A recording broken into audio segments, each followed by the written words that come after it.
ఉత్తరప్రదేశ్లోని బరేలీలో బాలీవుడ్ నటి దిశా పటాని ఇంటి వద్ద కాల్పులు జరిపిన ఇద్దరు నిందితులు పోలీసులతో జరిగిన ఎదురు కాల్పుల్లో హతమయ్యారు.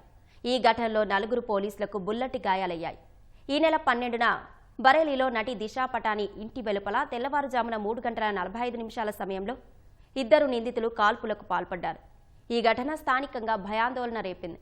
ఈ కాల్పులను ఉత్తరప్రదేశ్ ముఖ్యమంత్రి యోగి ఆదిత్యనాథ్ తీవ్రంగా పరిగణించారు. ఉత్తరప్రదేశ్లో నేరాలను ఉపేక్షించబోమన్న ఆయన కాల్పులకు పాల్పడిన వారు ఎక్కడ ఉన్నా పట్టుకొని తీరుతామన్నారు. గాజియాబాద్లోని ట్రోనికా సిటీలో ఇద్దరు నిందితులు ఉన్నట్లు గుర్తించిన Uttar Pradesh special task force Delhi పోలీసులు వారిని అదుపులోకి తీసుకునేందుకు యత్నించారు. ఈ క్రమంలోనే ఎదురు కాల్పులు చోటు చేసుకున్నాయి. నిందితులిద్దరికీ తీవ్ర గాయాలు కావడంతో ఆసుపత్రికి తరలించగా చికిత్స పొందుతూ మృతి చెందారు. నిందితులను రవీంద్ర, అరుణ్లుగా పోలీసులు గుర్తించారు. ఇద్దరు రోహిత్ గోధారా, గోల్డీ బ్రార్ ముఠా సభ్యులని చెప్పారు. ఘటనా స్థలం నుంచి తుపాకులు, పెద్ద మొత్తంలో బుల్లెట్లు స్వాధీనం చేసుకున్నారు.